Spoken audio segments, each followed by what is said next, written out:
ফিরে এসেছে।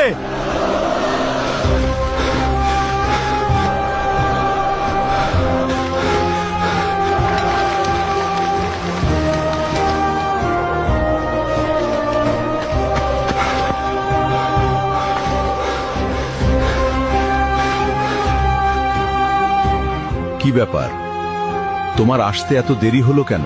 আমিরুল মুমিনিন, মাফ করবেন। রাস্তায় যদি আমার ঘোড়া পায়ে ব্যথা না পেত তবে যথাসময়ে আসতে পারতাম।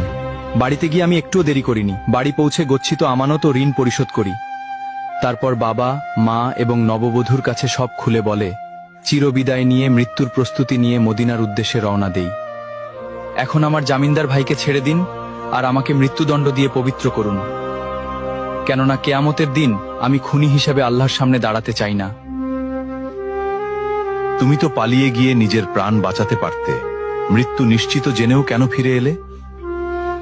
আমি ফিরে এসেছি কেউ যাতে বলতে না পারে এক মুসলমানের বিপদে আরেক মুসলমান সাহায্য করতে এগিয়ে এসে নিজেই বিপদে পড়ে গেছিল। আর আপনি কেন এই অপরিচিত লোকের জন্য নিজের জীবন বাজি রাখলেন? আমিরুল মুমিনিন, কেউ যেন বলতে না পারে এক মুসলমান বিপদে পড়েছিল অথচ কেউ তাকে সাহায্য করতে এগিয়ে আসেনি।